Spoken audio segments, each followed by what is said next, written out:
अगर आपको ये ऑडियो शो पसंद आता है और आप चाहते हैं कि ऐसी ही ऑडियो बुक्स इस शो पर हर हफ्ते आती रहें, तो एक छोटा सा कंट्रीब्यूशन हमारी मेहनत के नाम। आपके कंट्रीब्यूशन से हम आपकी पसंद की किताबें खरीद पाएंगे और आपके लिए लगातार नई कहानियाँ ला पाएंगे। आप इस क्यूआर कोड पर अपने हिसाब से कुछ भी अमाउंट 10, 20, 50 कंट्रीब्यूट कर सकते हैं। आपको अगर कोई खास बुक चाहिए तो आप हमें ज़रूर बताएं। धन्यवाद।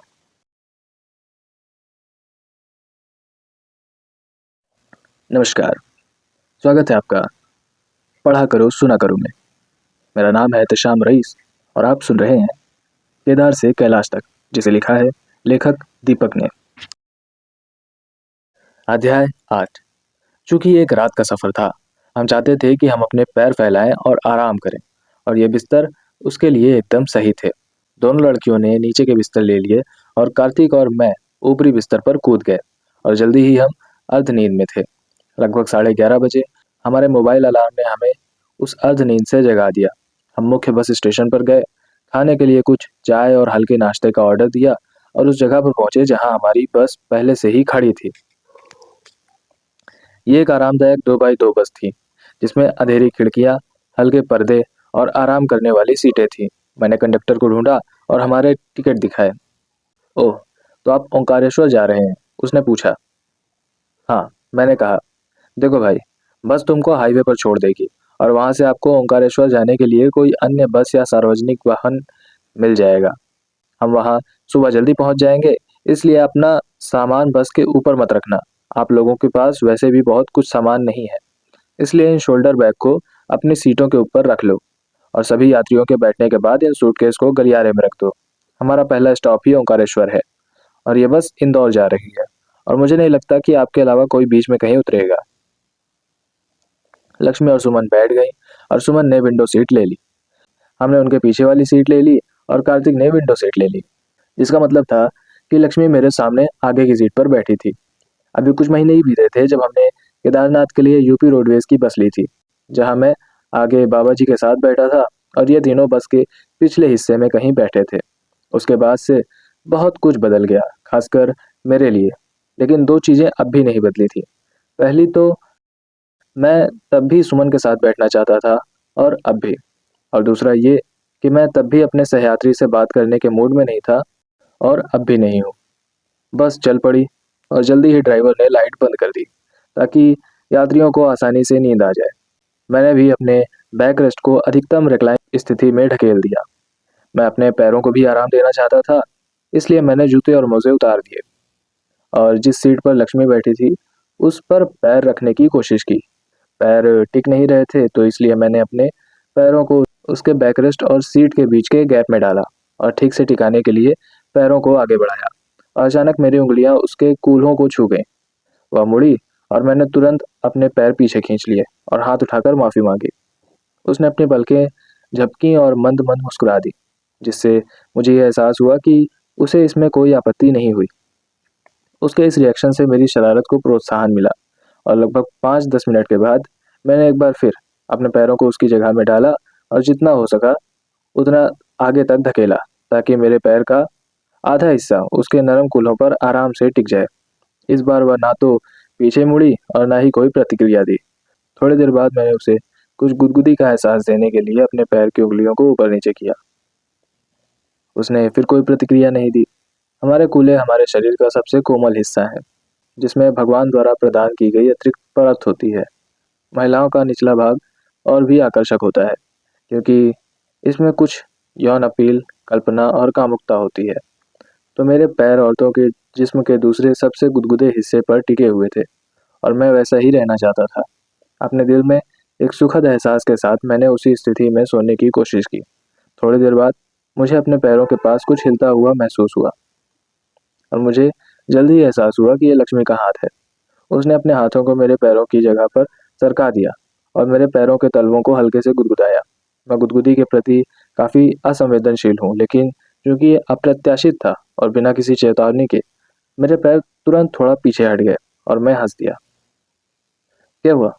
कार्तिक ने मुझे बिना किसी स्पष्ट कारण के हंसते हुए देखते हुए पूछा। कुछ नहीं। कुछ नहीं मतलब? मुझे अभी एक पुराना जोक याद आ गया। मैंने इसे कवर करने की कोशिश की। क्या जोक है, मुझे बताओ, ताकि मैं भी हंस सकूं। ये नॉनवेज जोक है। ठीक है, रहने दो तब। स्पष्ट रूप से कार्तिक को इस तरह की बातचीत में कोई दिलचस्पी नहीं थी। मुझे राहत मिली और मैंने अपने पैर पीछे खींच लिया और सोने की कोशिश की। मैं अचानक उठा क्योंकि कोई मुझे हिला रहा था। कंडक्टर मेरे बगल में खड़ा था। हम अगले 10 मिनट में ओंकारेश्वर ड्रॉप पॉइंट पर पहुंच जाएंगे। यहाँ वाले उतरने के लिए तैयार हो जाएं। हम सभी अगले कुछ मिनटों में पूरी तरह से जग गए थे और जल्द ही हमारा ड्रॉप ऑफ पॉइंट आ गया। सौभाग्य से वहाँ 2 और यात्री थे जो हमारे साथ वहाँ उतरे। ये फिर से मेरे लिए या हम सभी के लिए एक अनूठा अनुभव था। अभी भी थोड़ा अंधेरा था और यहाँ हम सब हाईवे पर उस राज्य में खड़े थे जहाँ हम सब ने पहली बार पैर रखा था।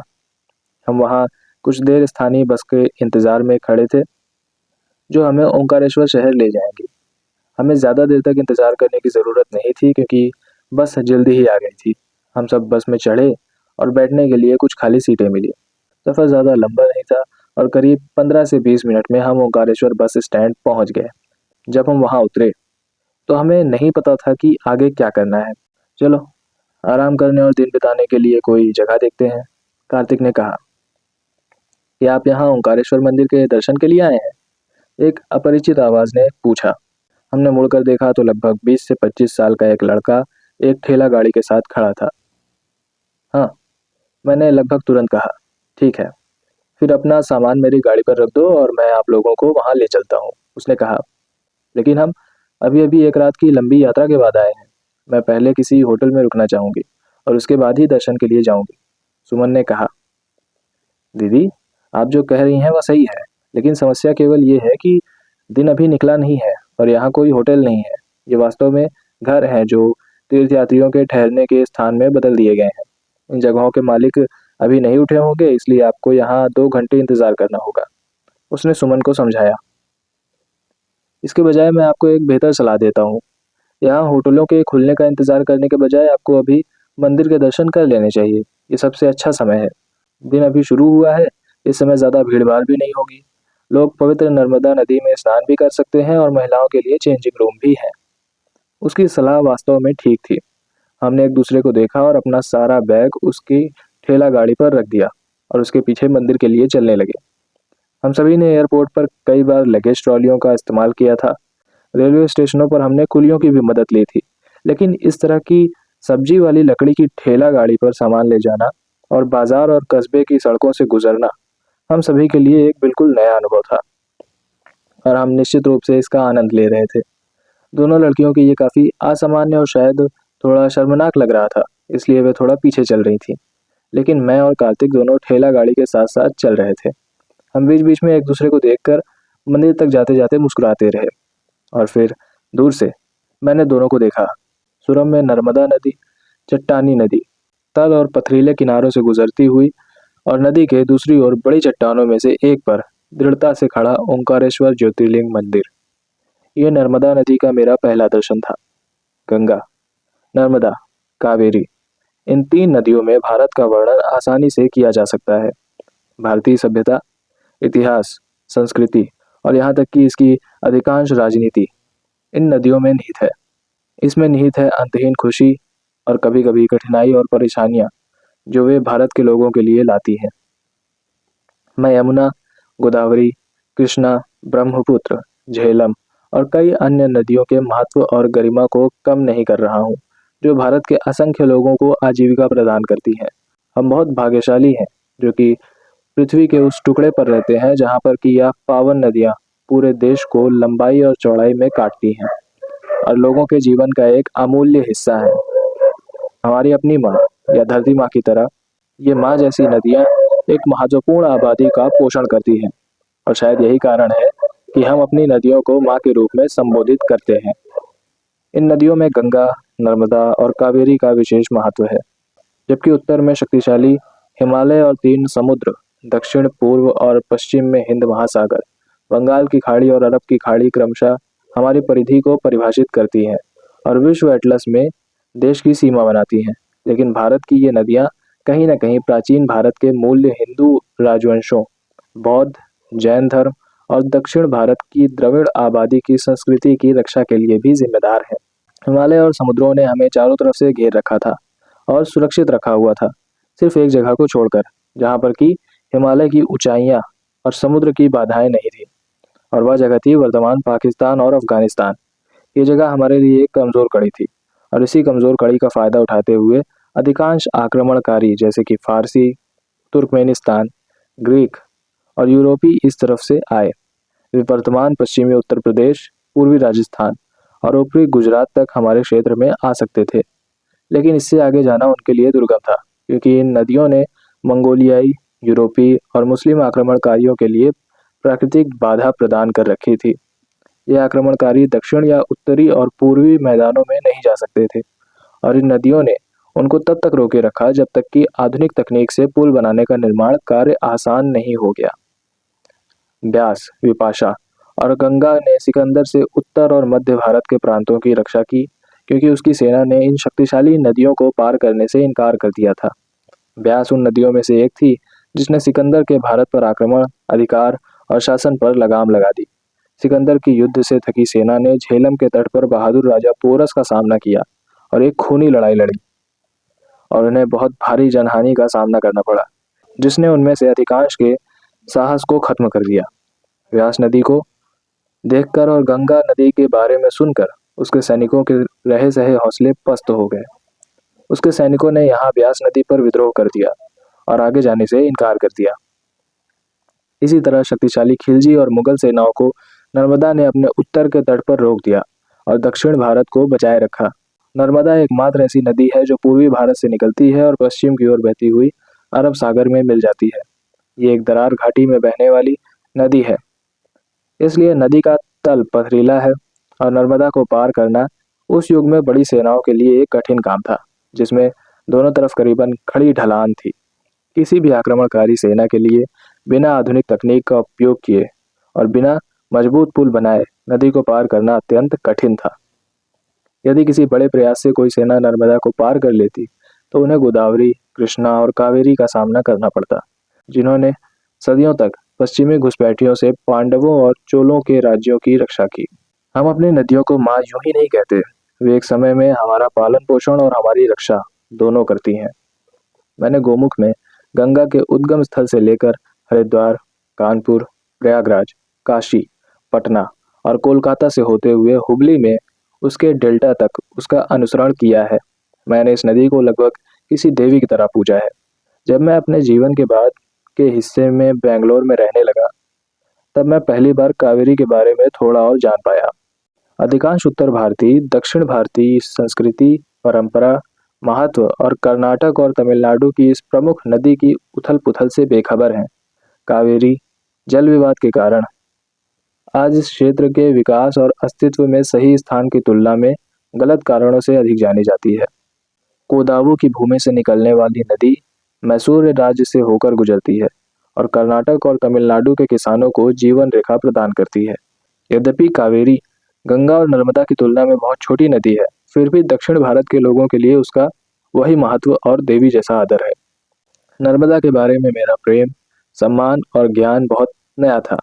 मुझे नर्मदा के बारे में बहुत कम प्रत्यक्ष अनुभव थे, और मैं इस दिव्य नदी के बारे में अधिक अधिक उत्सुक था। मैंने नर्मदा के बारे में पढ़ा था, लेकिन सिर्फ सरदार सरोवर बांध के आसपास के विवाद के कारण। अब जब मैं नर्मदा के तट पर था, तो उसे देखकर नर्मदा के लिए मेरे मन में प्रेम और आदर का भाव उमड़ रहा था। ऊपर से ये एक मंत्रमुग्ध कर देने वाला दृश्य था। सूर्योदय हो चुका था और उसकी किरणें नर्मदा के निर्मल जल पर चमक रही थीं, मानो उस प्यारे दिन की भोर का स्वागत कर रही हो। नदी बेसाल्ट ग्रे काली चट्टानों के बीच में बह रही थी, जो कम ऊंचाई की थी, लेकिन नदी को सीमित करने के लिए पर्याप्त थी। जैसे माता पिता बच्चे को इस तरह से पकड़ते हैं कि वह चारों ओर जा सकता है, लेकिन उनकी नज़रों से ओझल नहीं हो सकता। नर्मदा एक संस्कृत का शब्द है जिसका अर्थ है खुशी देने वाली, और इस वक्त मुझे भरपूर खुशी का एहसास हो रहा था। माँ नर्मदा अपने नाम को पूर्णतः सार्थक कर रही थी। नर्मदा से सटा हुआ था ओंकारेश्वर जी का मंदिर, जो मानो तो नदी के उस पार फिर से नदी और चट्टानों को देख रहा था। बीच बीच में मंदिर की घंटी बजने से पूरा वातावरण शुद्ध हो जाता था। उन्हीं स्लेटी काली चट्टानों पर मंदिर बना हुआ था, और वहां सीढ़ियां बनी हुई थी जो नदी तक जाती थीं। हमें जो निर्मल, शांत और दिव्य अनुभूति हो रही थी, वह शब्दों से परे थी, और हम सब उसे वही महसूस कर रहे थे, उसमें डूबे हुए थे। महादेव और माँ नर्मदा की गोद में थे।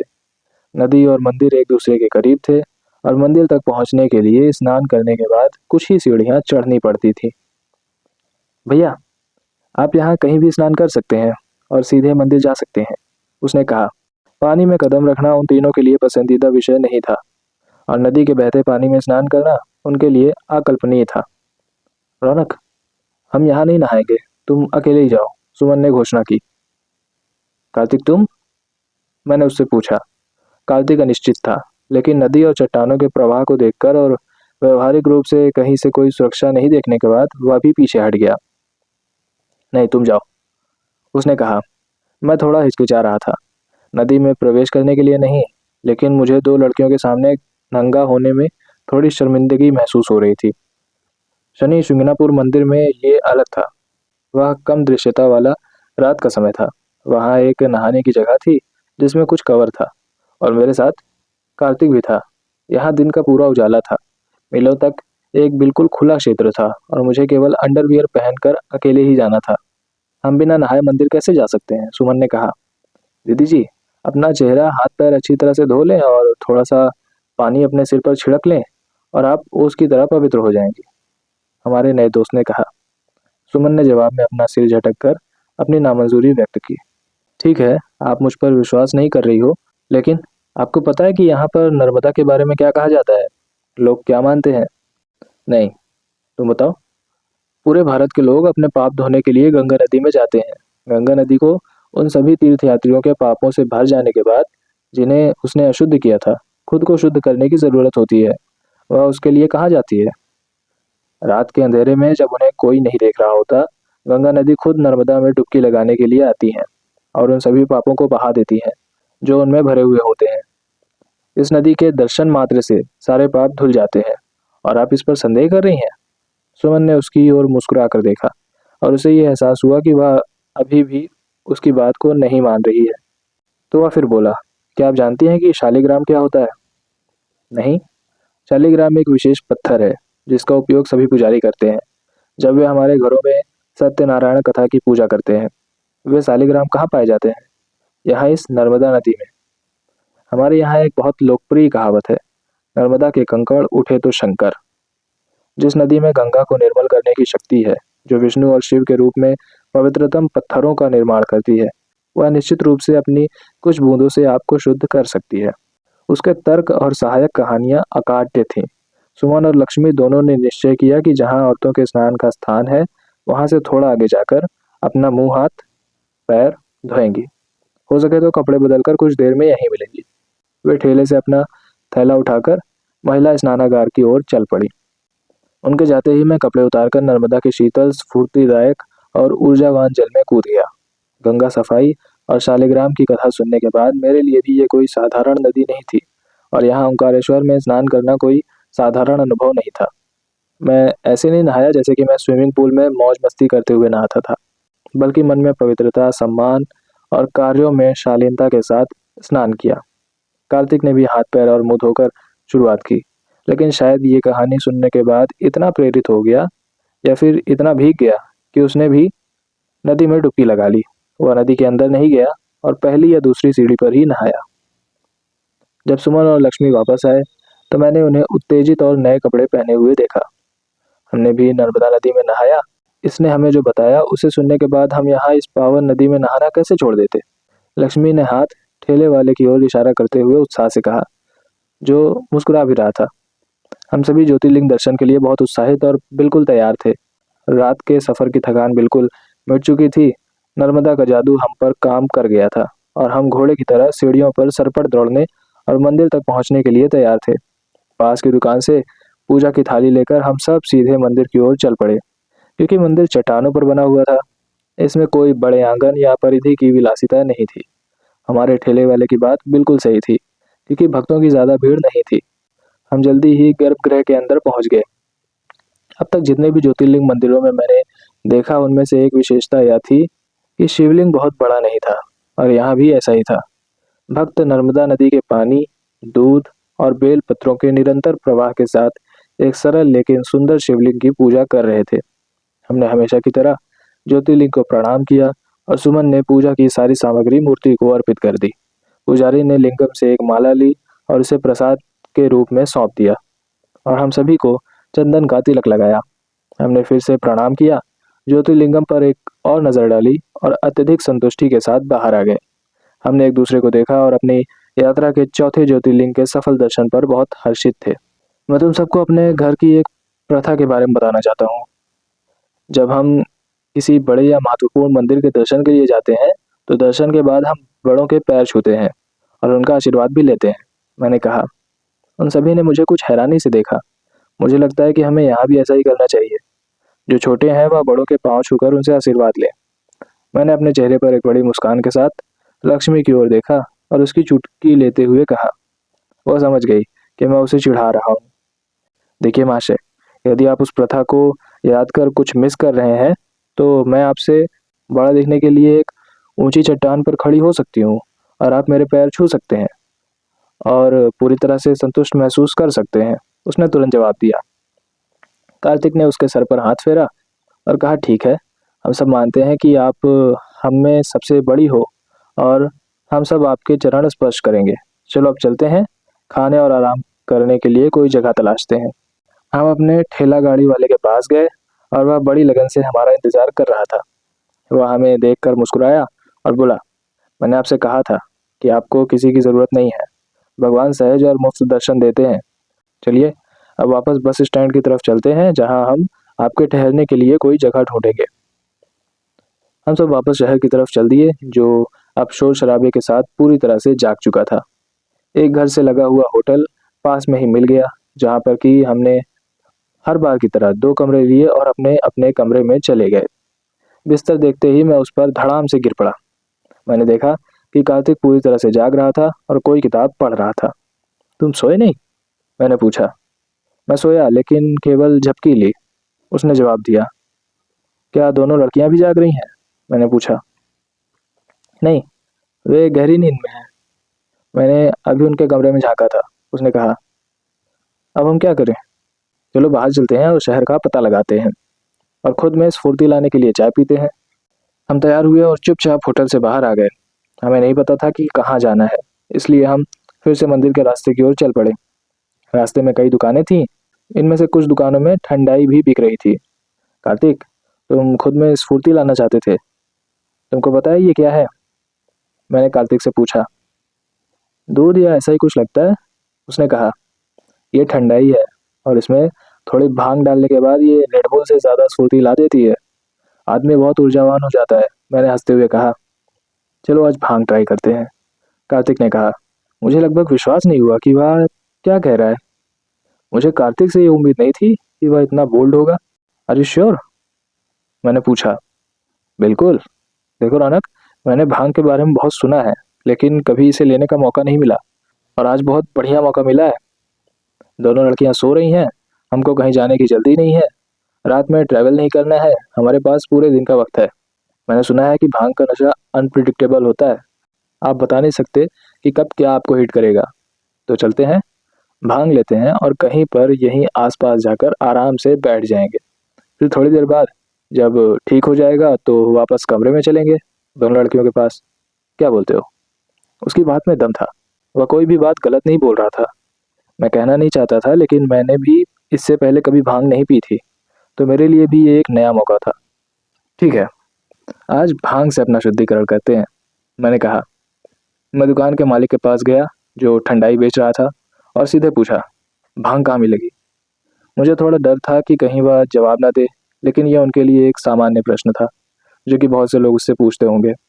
थोड़ा आगे चले जाओ, वहाँ पर एक शिव जी का मंदिर है, उसके बगल में एक छोटी सी दुकान है, तुम्हें भांग उसी के पास मिलेगी। अच्छा ठीक है, मैं पहले जाता हूँ और भांग लेकर आता हूँ, फिर ठंडाई लूंगा, मैंने कहा। नहीं नहीं, मैं तुमको ठंडाई कुल्हड़ में दे देता हूँ और तुम इसे अपने साथ वहीं ले जा सकते हो। वहाँ पर बैठने की जगह है, जहाँ पर आराम से बैठकर तुम पी सकते हो।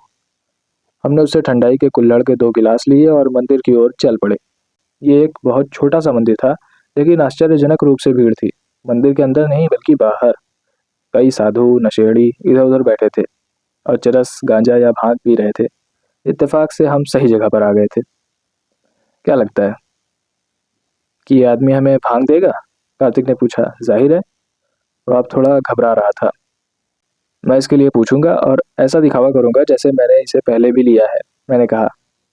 ठीक है, फिर तुम आगे जाओ और मैं दोनों गिलासों के साथ तुम्हारे पीछे खड़ा रहूंगा ताकि हमें कोई ठंडाई ले जाते हुए ना देखे।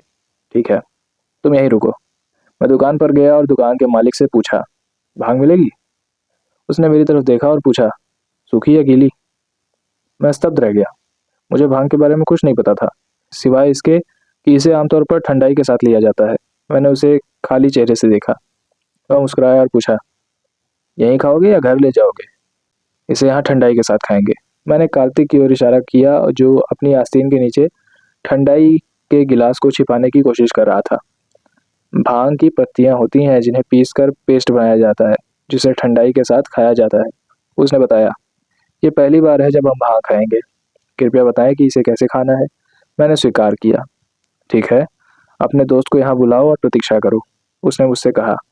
मैंने उसकी बात मानी और कार्तिक को बुलाया और हम उसकी दुकान के बाहर खड़े हो गए।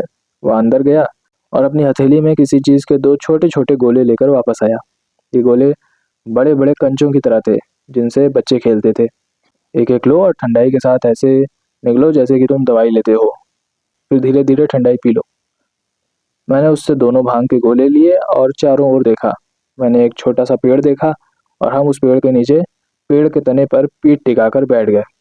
हम थोड़ा हिचकिचा रहे थे कि इसे कैसे खाएं, चबाएं या टॉफी की तरह मुंह में रखें या निगल जाएं। हम दुविधा में थे। जल्दी मत करो, भोले बाबा के प्रसाद का ठीक से आनंद लो। तने की दूसरी तरफ हमारे पीछे से एक आवाज आई। सफेद बालों वाला एक आदमी भी वहां बैठा हुआ था और हमारी पीठ उसकी ओर थी, इसलिए हमने उसे देखा ही नहीं। कहते हैं, गंग भंग दुई बहन है, सदा रहत शिव संग। मुर्दा तारन गंग है तो जिंदा तारन भंग। वह बोला, तो आज तर जाओ। मैंने अपने चेहरे पर मुस्कान के साथ उसकी ओर देखा। वह इस तरह से घूमा कि अब वह हमारे पीछे नहीं बल्कि हमारे बगल में था। हमने ठंडाई की एक दो चुस्कियां ली और फिर भांग के गोले लेकर अपनी जीभ पर रख लिए। भांग के गोले का कोई भी स्वाद मेरे मुंह में नहीं आ रहा था, ये लगभग बेस्वाद था।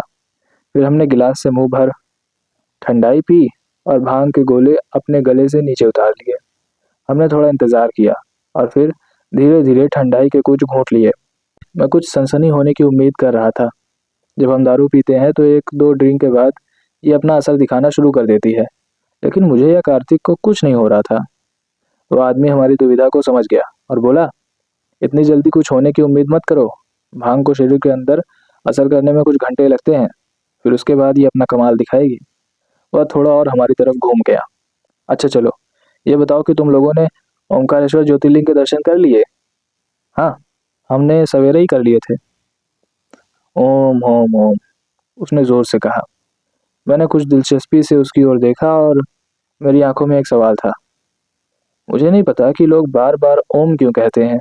कहीं ना कहीं उसने मेरा मन पढ़ लिया था। ओमकार जानते हो? नहीं। हम कमरे में वापस नहीं जा सकते थे और हमारे पास भांग को कुछ असर करने के लिए समय देने के अलावा और कुछ करने को नहीं था। वो असर क्या होगा, हम खुद नहीं जानते थे और इसलिए दोनों लड़कियों के सामने अपनी गुड बॉय इमेज को रिस्क नहीं कर सकते थे। एक तरह से मैं चाहता था कि कोई हमसे बात करे और समय व्यतीत करने में हमारी मदद करे, तो हमें भी उसकी बातों में दिलचस्पी आने लगी। आपने अभी अभी शिव का प्रसाद खाया है, तो मैं आपको ओंकारेश्वर और ओम के बारे में बताता हूँ। ओंकारेश्वर तीन शब्दों का योग है। ओम ध्वनि है और आकार सृष्टि है और ईश्वर भगवान है। तो ओंकारेश्वर ब्रह्मांड के देवता हैं, जो शिव का दूसरा नाम है। ओम शब्द को हिंदू शास्त्र द्वारा सृष्टि की मौलिक ध्वनि के रूप में परिभाषित किया गया है। ओम ब्रह्मांड की आदिम ध्वनि है।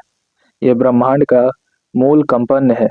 इस प्रथम स्पंदन से अन्य सभी स्पंदन प्रकट होने में सक्षम हो जाते हैं। ओम सृष्टि की निर्माण का बीज मंत्र है। ओम हिंदू धर्म में एक पवित्र शब्दांश है, जिसे सभी मंत्रों में सबसे महान माना जाता है। हम दोनों ध्यान लगाकर सुन रहे थे और वह बोलता जा रहा था। ओम ईश्वर का नाम या प्रतीक है। ओम मनुष्य से समस्त तीनों अनुभव को समाहित करता है। शब्दांश ओम तीन ध्वनियाँ ओ, ऊ, म से बना है, क्योंकि संस्कृत में आ और ऊ मिलकर ओ बन जाते हैं, इसलिए ओम की ध्वनि सुनाई पड़ती है। आ भौगोलिक तल है, ऊ मानसिक और सूक्ष्म तल है, म पूरी गहरी नींद की अवस्था है, जो हमारे जागृत अवस्था में भी अज्ञात है। ओम की ध्वनि से सभी चीजें इसके विस्तार अवतार के रूप में प्रकट होती हैं। ओ ऊ म ये तीन अक्षर कई पवित्र त्रिमूर्ति का प्रतिनिधित्व करते हैं, जैसे चेतना की विभिन्न स्थितियां, जागृत अवस्था, स्वप्न अवस्था और गहरी नींद की अवस्था। ब्रह्मांड के निर्माण, संरक्षण और विनाश के प्रभावी देवता ब्रह्मा, विष्णु और शिव। तीन मूल वैदिक ग्रंथ ऋग्वेद, यजुर्वेद और सामवेद। तीन लोक पृथ्वी, पाताल और स्वर्ग। समय के तीन पहलू भूत, वर्तमान और भविष्य। मनुष्य के तीन गुण विचार, वाणी और क्रिया। इस प्रकार ओम रहस्यमयी रूप से संपूर्ण ब्रह्मांड के सार का प्रतीक है। ओम संस्कृत का शब्द है या हिंदी का? कार्तिक ने पूछा। सुनो और ध्यान से समझो, वह लगभग डांटते हुए बोला। ओम एक शब्द नहीं है, ये एक पवित्र ध्वनि, शब्दांश, मंत्र और हिंदू धर्म में एक आवाहन है। ओम हिंदू धर्म में सबसे महत्वपूर्ण प्रतीकों में से एक है। हम जिस तरह से ओम लिखते हैं, वह ओम के प्रत्येक पहलू वास्तविकता की एक विशेष स्थिति को दर्शाता है। इतना बोलते बोलते उसने एक डंडी से जमीन पर मिट्टी में ओम का चिन्ह बना दिया। यहाँ ये देखो, वह डंडी से ओम के चिन्ह को दर्शाते हुए बोला। नीचे का बड़ा गोला सामान्य जागृत अवस्था, जागृत को चिन्हित करता है। इस स्थिति में मन भौतिक शरीर से संबंध स्थापित करता है और इंद्रियों के माध्यम से दुनिया को देखता है।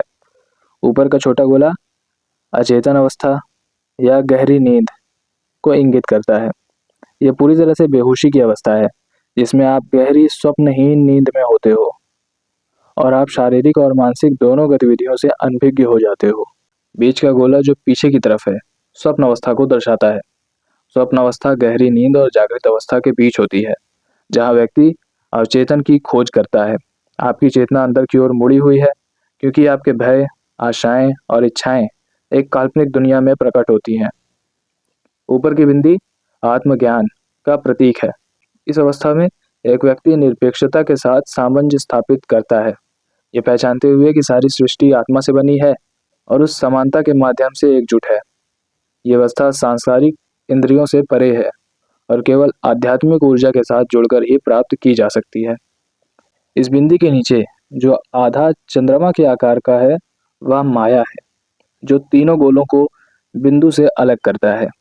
माया वह भ्रम है जो एक व्यक्ति की आत्मा को भौतिक दुनिया से बांधती है।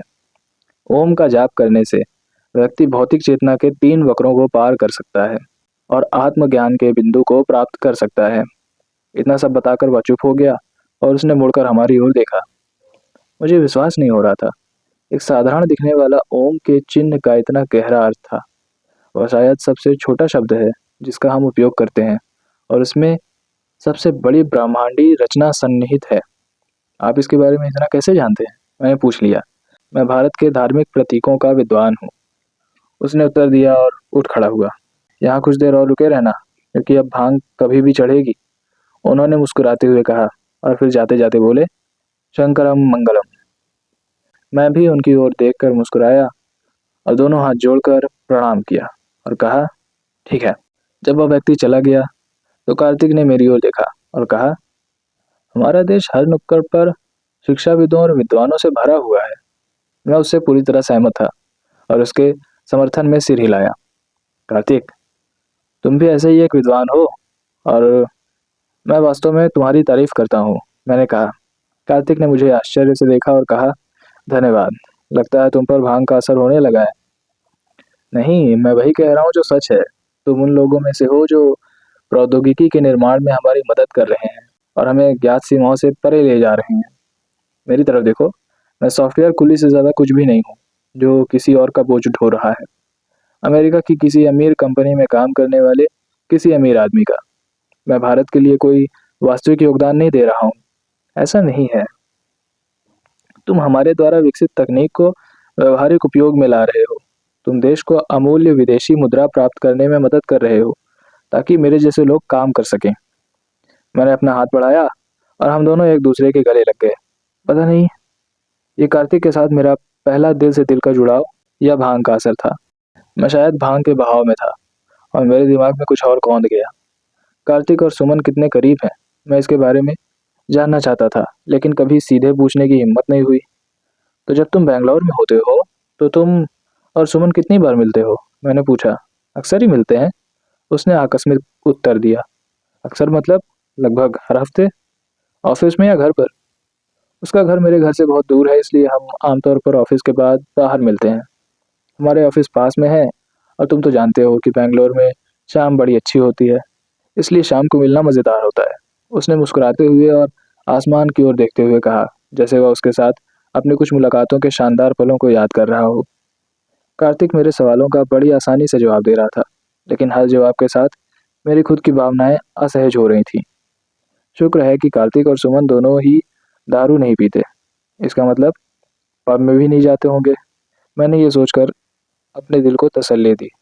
मैं सुमन के साथ उन सभी प्यारी शाम को रहना चाहता था। काश मुझे बैंगलोर में कोई नौकरी मिल जाती तो मैं भी वहाँ शिफ्ट हो जाऊँ।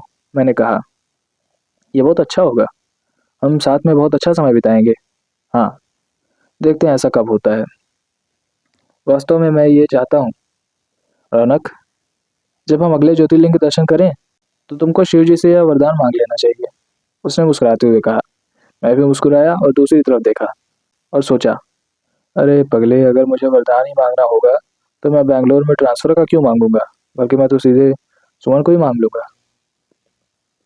जब मैं दूसरी ओर मुड़ा तो मैंने देखा कि एक कुत्ता हमारी ओर आ रहा है। वह काफी करीब आ गया और फिर खड़ा हो गया और हमें देखने लगा। कार्तिक देखो, ये कुत्ता मूतने के लिए जगह ढूंढ रहा है। मैंने कहा।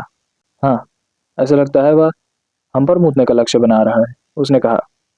और हम हंसने लगे। ये एक बेकाबू हंसी थी, जैसे कुत्ते का हम पर पेशाब करने की बात बस एक ट्रिगर थी और अंदर से कुछ हमें गुदगुदा रहा था। और हंसी नहीं रुक रही थी और हम हंसते रहे। हम एक दूसरे को देखते और एक दूसरे पर उंगली उठाते और कहते कि कुत्ता हम पर पेशाब करेगा, और फिर और भी जोर से हंसते।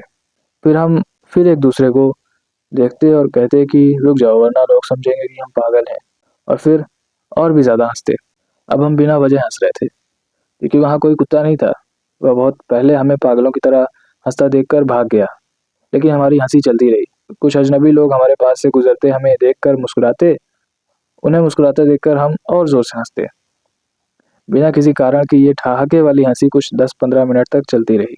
जब अंत में हमने हंसना बंद किया तब हम दोनों को नींद आने लगी।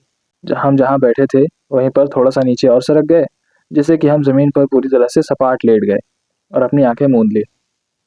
अब हमें पता चल गया था कि भांग का क्या असर होता है, और अपने विजयी अनुभव पर काफी प्रसन्न थे। अगले दिन क्योंकि हमारी बस सुबह 8 बजे उज्जैन के लिए निकलनी थी, ये एक लोकल प्राइवेट बस थी क्योंकि इतनी सुबह सरकारी बस उपलब्ध नहीं थी, और हमें इस यात्रा में अपने अंतिम ज्योतिर्लिंग के दर्शन पूरे करने थे और फिर अपने अपने घरों के लिए रात की ट्रेन पकड़नी थी। लगभग 150 किलोमीटर की दूरी तय करने के बाद जब हम उज्जैन पहुंचे तब तक दोपहर के 3 बज चुके थे, और जब तक हम मंदिर पहुंचे हमें बताया गया कि मंदिर दोपहर के दर्शन के लिए अस्थायी रूप से बंद है और ये शाम को लगभग 5 बजे शाम के दर्शन के लिए खुलेगा। लेकिन साथ में दो लड़कियों को देखकर सिक्योरिटी गार्ड ने कहा कि अगर हम चाहें तो अंदर मंदिर प्रांगण में बैठ सकते हैं। अन्य ज्योतिर्लिंग मंदिर जो हमने पिछले 4 दिनों में देखे थे वे तुलनात्मक रूप से आकार में छोटे थे, जबकि महाकाल एक भव्य मंदिर था और इसके कई स्तर थे।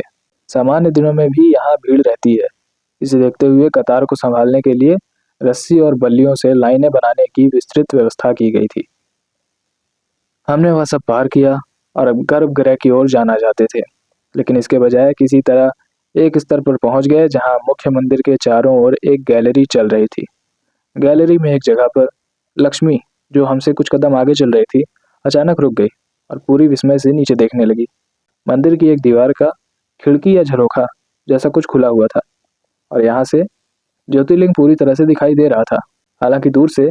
लेकिन क्योंकि ये एक बड़ा लिंगम था इसलिए हम हर गतिविधि को देख सकते थे। पुजारी शाम के दर्शन के लिए शिवलिंग को सजा संवार रहे थे। हम बस उसी जगह बैठ गए और शाम के दर्शन के लिए ज्योतिर्लिंग के श्रृंगार के अवलोकन में डूब गए। सबसे पहले पुजारियों ने ज्योतिर्लिंग के आसपास की जगह को साफ किया। फिर उन्होंने शिवलिंग को पानी से धोया, जो कि शायद बाल्टियों में भर के पास में बहने वाली शिप्रा नदी से लाया गया था। इसके बाद उन्होंने इसे साफ करने के लिए जोर से कपड़े से रगड़ा, क्योंकि भक्तों द्वारा इस पर सभी प्रकार के प्रसाद जैसे शहद, दूध आदि डाले जाते हैं। एक बार पूरी तरह से सूख जाने के बाद फिर पुजारी ने शिवलिंग पर चंदन का लेप लगाया और शिवलिंग को पूरे चंदन के लेप से पूरी तरह से ढक दिया। फिर उन्होंने कुछ देर इस चंदन के लेप को सूखने का इंतजार किया। एक बार सूख जाने के बाद उन्होंने पहले माथे पर एक लाल तिलक लगाया। फिर उन्होंने शिव की दो चौड़ी खुली आंखें और तीसरी बंद आंख उनके माथे पर तिलक के ऊपर बनाई। फिर उन्होंने चेहरे को पूरा करने के लिए एक नाक और मुंह बनाया।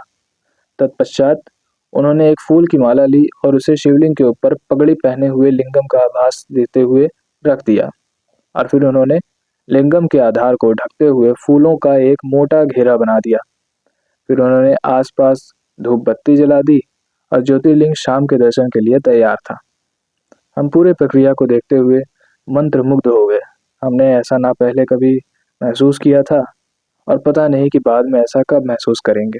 हम ज़्यादातर जब ज्योतिर्लिंग के दर्शन के लिए जाते हैं तो मुश्किल से 2 से 5 मिनट तक उस कमरे में भीड़ भाड़ के साथ धक्का मुक्की करते हुए ज्योतिर्लिंग के दर्शन करते हैं।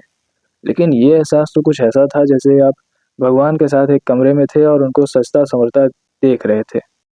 ये कुछ ऐसा भी था कि जैसे ईश्वर कह रहे हों कि नग्न रूप सत्यता है और सजा हुआ रूप सुंदरता है, और दोनों का ही साथ साथ होना इस विश्व में ज़रूरी है।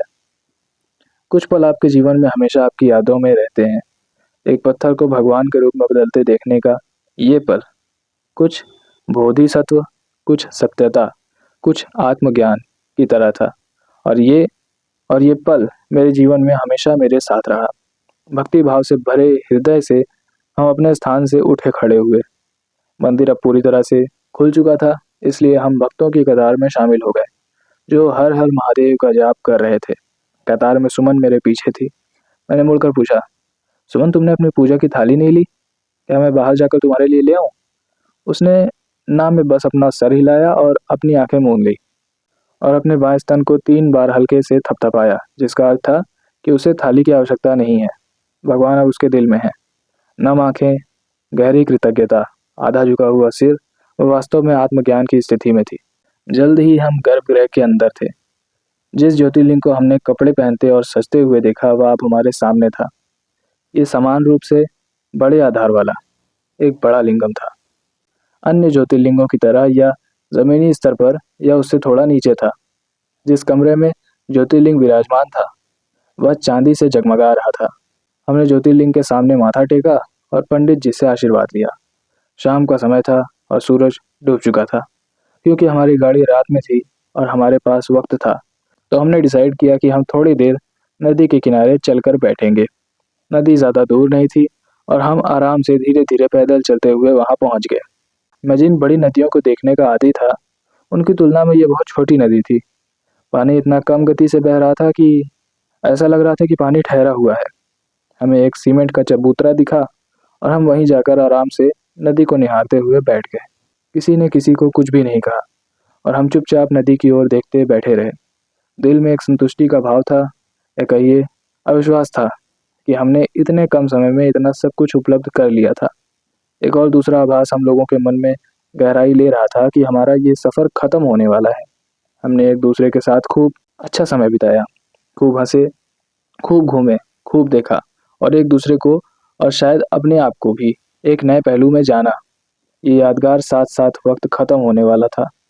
हमारी भावनाएं भी कुछ इस नदी की तरह ही थी, मानो ठहरी हुई या हल्की हल्की बहती हुई। सुमन, चलो नदी के किनारे टहलने चलते हैं, कार्तिक ने उससे कहा। ज़रूर, उसने कहा और वह उठ गई। वे दोनों नदी के किनारे किनारे हमसे दूर जाने लगे। ये एक व्यक्ति का दूसरे व्यक्ति को व्यक्तिगत निमंत्रण था और इसमें किसी और के शामिल होने के लिए कोई जगह नहीं थी।